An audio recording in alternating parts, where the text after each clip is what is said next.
Alors dans cette vidéo, nous allons apprendre à déterminer une fonction affine ou une fonction linéaire, c'est-à-dire à trouver ses coefficients. Tout d'abord, on va voir la propriété des accroissements, propriété qui va nous servir pour déterminer une fonction affine par le calcul, mais aussi pour déterminer une fonction affine graphiquement. Commençons par la propriété des accroissements.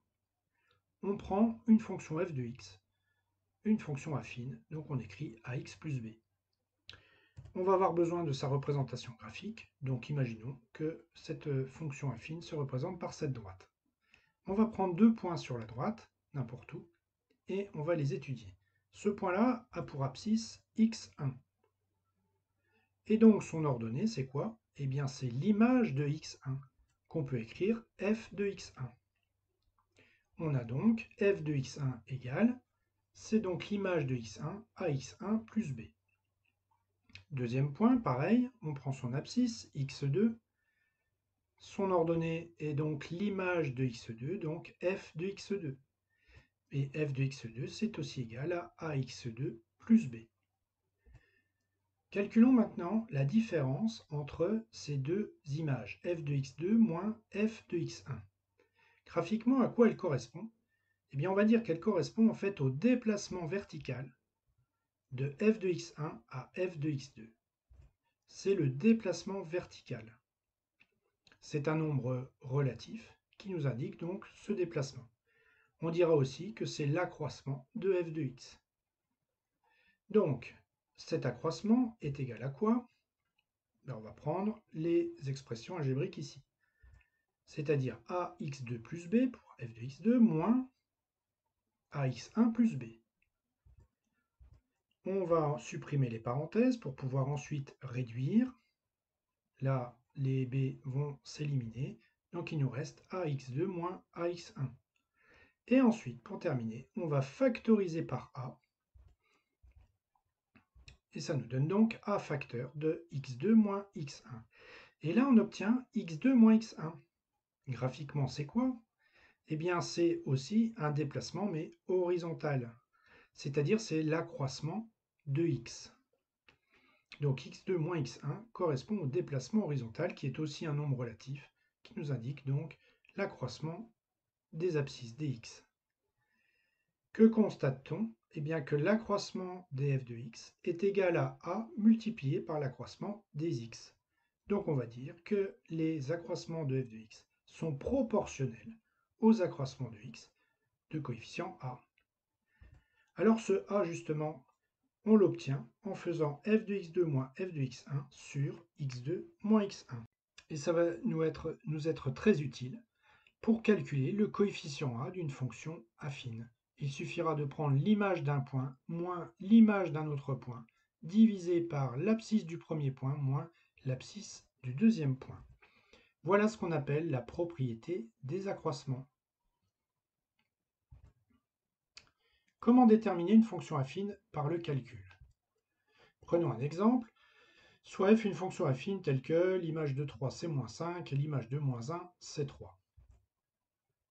Puisque f est une fonction affine, on sait qu'elle peut s'écrire à x plus b. Et là, tout le problème va être de trouver le coefficient a et le coefficient b, ce qui fait qu'ensuite, on aura toute la fonction et on pourra calculer toutes les images qu'on veut, etc.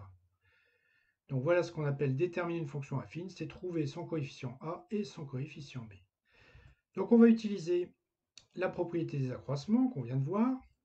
Donc le coefficient a se calcule en faisant f de x2 moins f de x1 sur x2 moins x1, c'est-à-dire on va prendre les images ici qu'on nous donne, donc f de 3 moins f de moins 1, on prend les deux images et on divise par les deux antécédents, c'est-à-dire 3 moins moins 1, x2 moins x1. On remplace f de 3 et f de moins 1 par ces valeurs, moins 5 moins 3 sur donc 3 plus 1, et on calcule, on obtient moins 2. Et bien voilà, on a le coefficient a de la fonction qui est moins 2. Donc on peut écrire f de x égale moins 2x plus b. Alors le travail n'est pas fini puisqu'il faut maintenant déterminer le nombre b, le coefficient b. Alors là, pour faire ça, on va utiliser l'une des deux égalités ici, par exemple la première. F de 3. F de 3 c'est quoi? C'est l'image de 3. Donc ça veut dire que si je remplace x par 3 là-dedans, ça me donne moins 2 fois 3 plus b. C'est bien ça l'image de 3. Moins 2 fois 3 plus b. Mais cette image, on nous dit qu'elle est égale à moins 5. Donc on peut écrire que moins 2 fois 3 plus b égale moins 5. Donc on obtient moins 6 plus b égale moins 5, une petite équation qu'on sait résoudre. On trouve b égale 1. Voilà le deuxième coefficient de la fonction affine. On n'a plus qu'à conclure f de x égale moins 2x plus 1. Alors voyons maintenant le cas d'une fonction linéaire. Soit une fonction linéaire telle que f de moins 0,4, c'est-à-dire l'image de moins 0,4 est égale à moins 1,4. Alors là, c'est beaucoup plus facile, puisque comme c'est une fonction linéaire, on sait que f de x va s'écrire ax. Et donc, c'est plus rapide puisqu'on a juste le coefficient a à trouver et non plus le b. On n'a qu'un seul coefficient ici à trouver. Et là, on va partir en fait de cette égalité-là. L'image de moins 0,4, c'est quoi? Bien, c'est a multiplié par moins 0,4. Voilà l'image de moins 0,4. Mais cette image-là, ce calcul-là, on sait qu'il est égal à moins 1,4. Donc on écrit a fois moins 0,4 égale moins 1,4. On simplifie un petit peu, ça fait donc moins 0,4a égale moins 1,4. On résout cette petite équation en faisant moins 1,4 divisé par moins 0,4 et on trouve 3,5.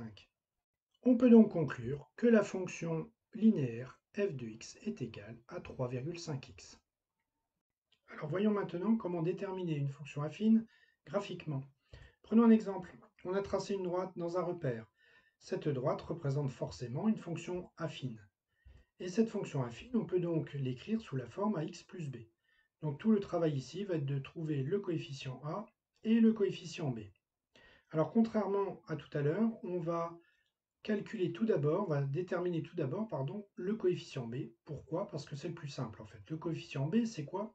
C'est l'ordonnée à l'origine de la droite, c'est-à-dire l'ordonnée du point d'intersection entre la droite et l'axe des ordonnées. Ici, ce point a pour ordonnée moins 3. Eh bien, on peut en déduire tout de suite que le coefficient b est égal à moins 3. Puisque le coefficient b est égal à moins 3, on peut écrire notre fonction, cette fois de la forme ax moins 3. On va maintenant déterminer le coefficient a. On choisit un point bien défini sur la droite, donc moi j'ai choisi celui-ci. Pourquoi bien défini? Puisqu'on peut lire correctement ses coordonnées, son abscisse c'est moins 2, son ordonnée c'est 2. Et on va utiliser maintenant la propriété des accroissements qui nous dit que le coefficient a est égal au déplacement vertical pour aller d'un point à un autre, divisé par le déplacement horizontal pour aller de ce même point à celui-là. Parlons tout d'abord du déplacement vertical. On descend de 5 unités vers le bas pour aller à ce point-là. 5 unités vers le bas. On va dire que le déplacement vertical est égal à moins 5. Pourquoi moins 5? Eh bien parce que quand on descend vers le bas, on va dans l'ordre décroissant des nombres qui se trouvent ici sur l'axe des ordonnées. Donc le déplacement est négatif. Ensuite, le déplacement horizontal, c'est vers la droite de 2 unités. On va dire que le déplacement horizontal ici est de 2. Plus 2, un nombre positif. Pourquoi? Parce qu'on va dans l'ordre croissant des valeurs qui se trouvent sur l'axe des abscisses. Maintenant qu'on a vu ça, on peut calculer le coefficient a. Le déplacement vertical, c'est moins 5, divisé par le déplacement horizontal 2. Moins 5 divisé par 2, ça fait moins 2,5. On peut donc conclure que notre fonction est égale à moins 2,5x, c'est-à-dire le a qu'on vient de trouver, moins 3, c'est-à-dire le b qu'on a trouvé avant. Voyons maintenant ce qui se passe pour une fonction linéaire. Cette droite représente bien une fonction linéaire puisqu'elle passe par l'origine. Puisqu'elle est linéaire, on peut l'écrire de la forme ax, et ici, il va falloir trouver le coefficient a. En faisant comment? Eh bien en utilisant encore la propriété des accroissements. Le coefficient a, c'est quoi? Déplacement vertical divisé par déplacement horizontal. On a donc besoin de 2 points pour parler de déplacement. Alors prenons 2 points bien définis, l'origine du repère, facile, et ce point-là, puisque son abscisse c'est 2, son ordonnée c'est 3, on arrive bien à le lire, donc on va l'utiliser. Et voyons maintenant le déplacement pour aller par exemple de ce point-là à celui-ci. En déplacement vertical, je descends de 3 unités vers le bas, donc le déplacement vertical va être négatif et est égal à moins 3. Puis ensuite, je me déplace de 2 unités vers la gauche. Le déplacement horizontal va être lui aussi négatif, puisque quand on va vers la gauche sur l'axe des abscisses, on va dans l'ordre décroissant des nombres. On peut donc calculer notre coefficient A, qui est égal à moins 3 divisé par moins 2, ce qui nous donne 1,5. On a notre fonction linéaire f de x égale 1,5x. Voilà, donc dans cette vidéo, vous avez appris à déterminer une fonction affine par le calcul et déterminer une fonction affine graphiquement.